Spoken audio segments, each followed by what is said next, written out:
భలే భలే.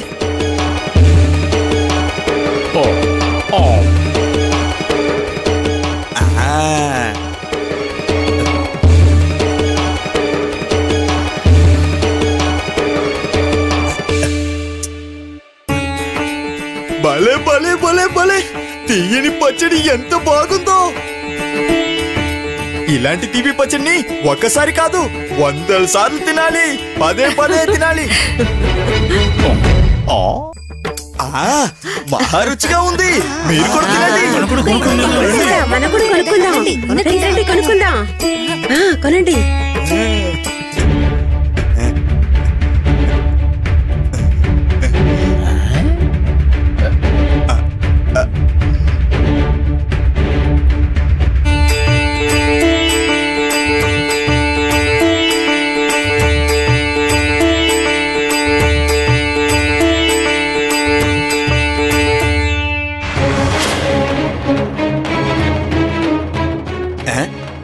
పోరా.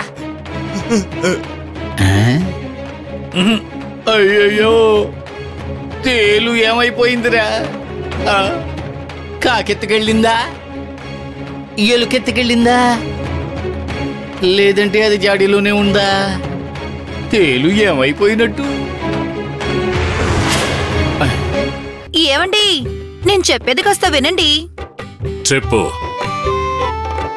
ఏవండి, మన ఇంట్లో ఇప్పుడు చాలా ముఖ్యమైన పని ఒకటి జరుగుతోంది కదా. జరుగుతోంది. దాని గురించి నీకెందుకో? నేను చెప్పేది కూడా అదేనండి. మీ వ్యవహారంలో ఇంకొకరు తలదూర్చకూడదు కదా. కానీ ఏంటి? మీకేవో పనులుంటాయి, అవన్నీ తనకెందుకు?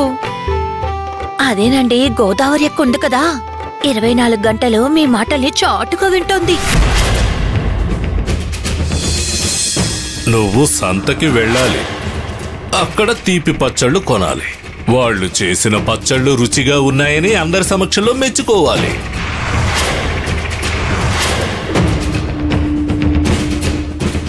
గోదావరక్క, నువ్వెందుకని చాటుగా నిలబడి వింటున్నావు? నీ సంగతానికి చెప్తానుండు. అదేనండి, మీ సంతోషానికి అడ్డొచ్చే వాళ్ళని నేను వదలను, గమనిస్తూనే ఉంటాను. ఏయ్ గోదావరి! ఏంటి గోదావరి, ఎక్కడికి వెళ్తున్నావు? ఊరికే అలా. సరుకులేమన్నా కొనాలా? అవును. తోండుకు చెప్తే తెస్తాడుగా. లేదు, అవన్నీ వాడికి తెలియవు, అందుకే నేను వెళ్తున్నాను. ఏయ్ గోదావరి, ఇలారా. నిన్నిక్కడికి రమ్మంటున్నాను. ఏమిటి ఆ పెళ్లి నడక? త్వరగా నడు. తూండును పంపితే తీసుకురాలేడా? గోదావరి, నువ్వెక్కడికి వెళ్తున్నావో నాకు స్పష్టంగా తెలిసిపోయింది. నా మాటల్ని నువ్వు చాటుగా విని నాకు వ్యతిరేకంగా నా పథకాన్ని తిప్పికొట్టడానికి వెళ్తున్నావు కదూ? నేను ఇక్కడికిక్కడే నీ 2 కాళ్ళు విరగొట్టి పొయ్యిలో పెడతాను.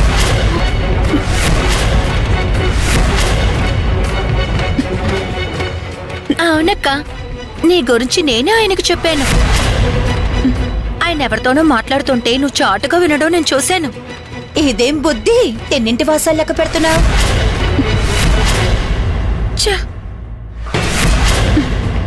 దాన్ని తీసుకెళ్లి గదిలో బంధించు కావేరి. తలుపు గడియ పెట్టి తాళం గట్టిగా బిగించు. వెళ్ళు. నడు. పద పద పద పద పద గోదావరి అక్క, పద పద. అయ్యగారు అయ్యగారు అయ్యగారు అయ్యగారు, అయ్యో, ఆ తేలు మనల్ని మోసం చేసింది. మీరు చెప్పిన పని నేను సరిగ్గా చేశా, కానీ ఆ తేలు హఠాత్తుగా మాయమైపోయింది. అలా జరుగుతుందని నాకు తెలుసు. అందుకే నేను కదిలే మాట్లాడే తేలును సంతకు పంపాను. నేను దినుకి ప్రేమగా తాంబూలం తినిపించాను, గుర్తుందా? అవును. ఏంట్రా నువ్వు నా మీద వాలిపోయావు? అవతలకి వెళ్ళు. దుర్వాసన భరించలేకపోతున్నాను. దాని మీద కూర్చో. మనం కాసేపట్లో శివప్ప ఇంటి దగ్గరికి వెళ్ళాలి. జనం ఈ పాటికి గుమిగూడుంటారు. పండుగ చేసుకుందాం. నీకేం మాయరోగం? సరిగ్గా కూర్చో.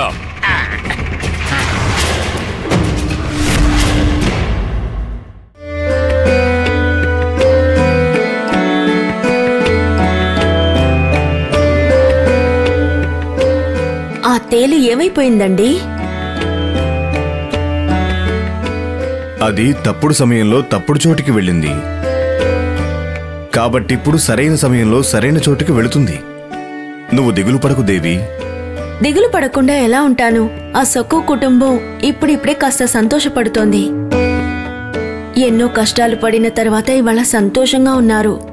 ఈ తేలు వాళ్ళకి ఎటువంటి ఆటంకం కలిగించకూడదు. లేదు, ఆ తేలు వాళ్ళని ఇబ్బంది పెట్టదు.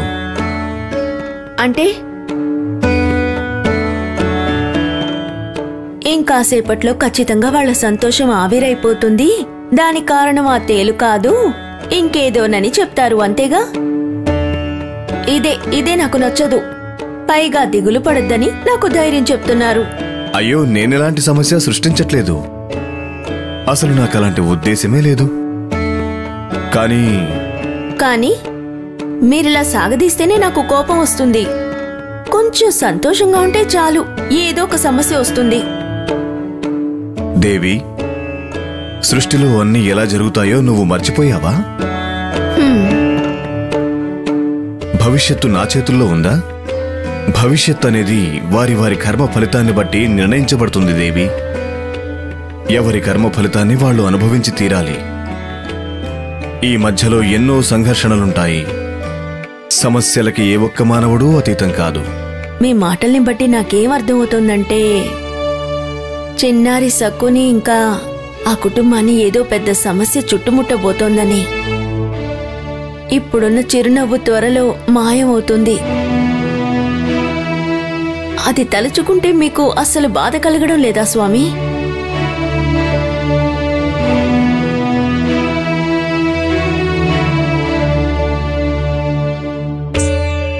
అత్తయ్యగారు, ఇవాళ చాలా డబ్బొచ్చింది కదా? అవునమ్మా, నిజమే. పిల్లల తెలివితేటల వల్లే జనం ఎగబడి పచ్చళ్ళు కొన్నారు. బామ్మ, నువ్వు ఇంకా అమ్మ కలిసి మంచి ఉపాయం ఆలోచించండి.